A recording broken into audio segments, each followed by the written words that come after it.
Morning guys, আজকে আমার husband তৈরি করবে চিকেন তন্দুরি। এবার বাকি কথাগুলো আমার হাজব্যান্ড বলবে কিভাবে তৈরি করছে। এই চলেন শুরু করলাম। চিকেন তন্দুরি তৈরি করতে আমি 3টা চিকেনের লেগ পিস নিয়েছি, আর লেগ পিসগুলোকে এই ছোটো উপরের পোর্শনটা আমি কেটে নিয়েছি, তাতে একটু সুবিধা হয় করতে, নাহলে এগুলো বড় বড় হয়ে যায়। এবার এই লেগ পিসগুলোকে আমরা এইভাবে চিড়ে নিব, যতটা পারি চিড়ে নিব, তাহলে এর ভিতরে মশলাটা ভালো ঢুকে খেতে খুব সুস্বাদু হয়।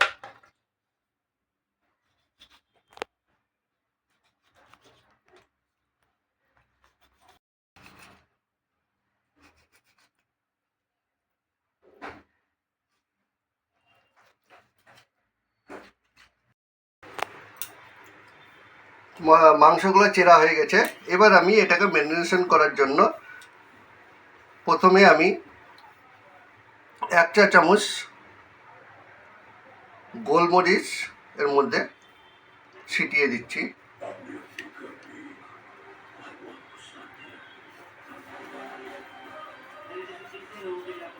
তারপরে কাশ্মীরি লাল লঙ্কা, আপনারা ইচ্ছা করলে এমনি লাল লঙ্কাও দিতে পারেন, কিন্তু কাশ্মীরি লাল লঙ্কাটা দিলে পরে কালারটা খুব সুন্দর আসে।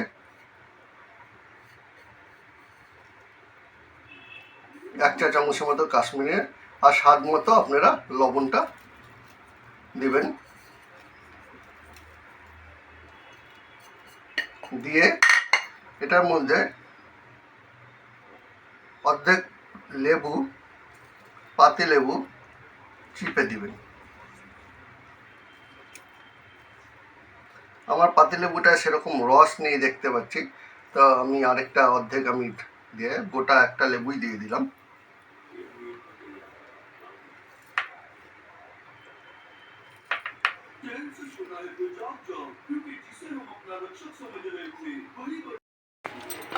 এবার এগুলোকে ভালো করে এই ম্যারিনেশন জিনিসগুলো দিয়ে ভালো করে এগুলোকে এই ভিতরে ভিতরে ঢুকিয়ে দিতে হবে, ঢুকে যাতে এর ভিতরে লবণগুলো ঢুকে আর মশলাগুলো ঢুকে, তাহলে এটা খুব ভালো টেস্টি হয়। করে আমি এটাকে 15 মিনিটের মতো ডিপ নর্মাল ফ্রিজে এটা আমি ম্যারিনেশন করতে দিব।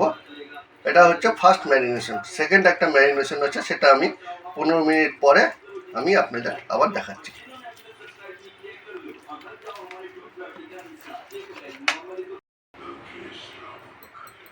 আমি এখানে 3-4 চামচের মতো দই নিয়েছি, টক দই, যেটা একদম পুরো জল ঝরিয়ে।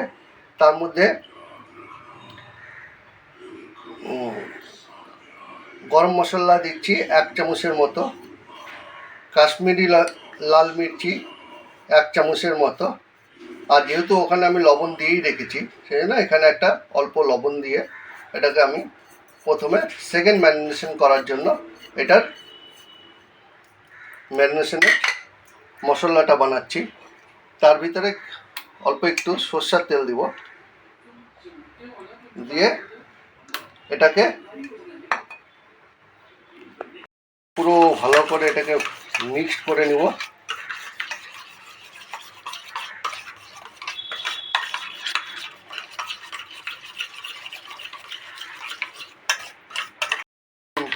মির্চি দিতে হবে, দিলে পরে রঙটা আরও ভালো আসবে, সেটা আমি পরে দিয়ে দিচ্ছি, আপনাদের দেখাচ্ছি। এইভাবে আমি সেকেন্ড ম্যারিনেশনের মশলাটাকে বানিয়ে ফেললাম। এবার এর মধ্যে 3-4 চামচ আদা রসুন পেস্ট দিয়ে দিচ্ছি, দিয়ে এটাকে ফাইনালি এটাকে মিশ্রণটাকে আমি তৈরি করে নিচ্ছি।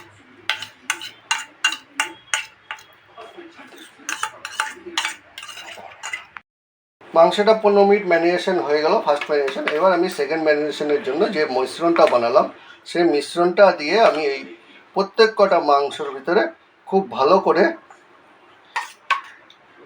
লাগিয়ে দিব, এবং ভিতরে যাতে মাংসর এসেতে ঢুকে যায় সেইভাবে আমি এগুলোকে এখন হাত দিয়ে ভালো করে কষলিয়ে এগুলোকে মেখে দিব, এই ভিতরগুলোতেও যাতে ঢুকে যায়। এইভাবে করে আমি এটাকে ওভারনাইট মিনিমাম 4 থেকে 5 ঘন্টা ম্যারিনেট করে রাখতে হয়। ওভারনাইটও আপনারা রাখতে পারেন, ওভারনাইট রাখলে আরও ভালো হবে। যত বেশি ম্যারিনেট করে রাখবেন তত বেশি সফট হবে। এটাই হচ্ছে নিয়ম। এইভাবে ভালো ভালো করে টোটাল ভিতরে ভিতরে ভিতরে ভিতরে যাতে ঢোকে এটা করে দেবেন। ম্যারিনেশন করার পরে এখন আমি তৈরি করার পদ্ধতিটা দেখাচ্ছি। রিফাইন তেল দিয়ে দিলাম। রিফাইন তেল দিয়ে তার মধ্যে আমি বাটার দিয়ে দিব। রিফাইন তেলটা দিয়ে বাটারটা দিলে পরে বাটারটা ভালো ম্যারিনেট হয়, কোনো অসুবিধা হয় না। কম রেখে আমি যে চিকেনগুলো ছিল ম্যারিনেট করা, সেই চিকেনগুলোকে আমি এইভাবে আস্তে আস্তে করে একটা একটা করে বোথ সাইড ভেজে নেব।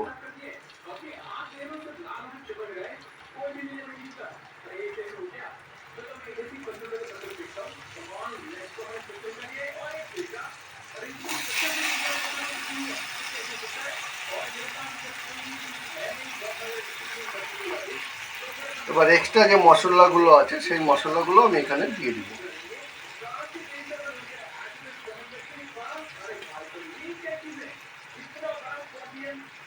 আমি হাত দিয়ে দিচ্ছি, আপনারা চামচ দিয়ে বা কিছু দিয়ে দিতে পারেন।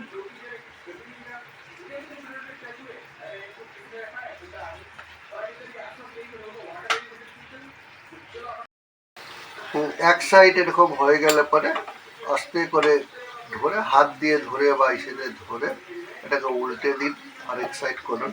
এইভাবে 2-3 বার উল্টে পাল্টে টোটালটাকে অর্ধেক 80% মতো ফ্রাই করে নেবেন। পেতে তার উপরে আমি চিকেনগুলো একটা একটা করে দিয়ে দিব।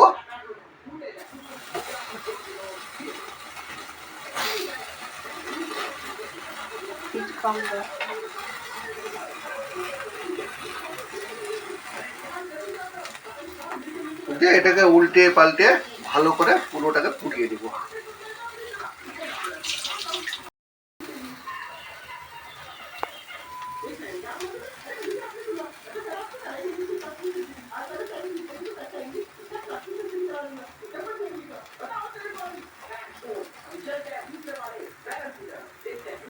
এগুলো উপরে আমি লাগিয়ে দিচ্ছি।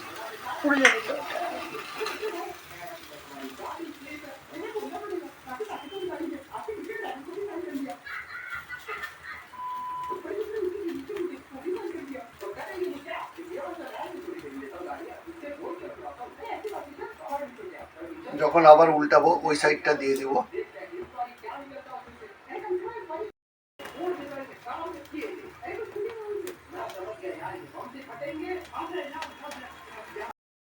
আমার চিকেন তন্দুরি একদম রেডি। এখন এটাকে গ্রিন চাটনি বা অনেকে স্যালাড দিয়ে এসে দিয়ে এটাকে সার্ভ করবো আমি। Thank you.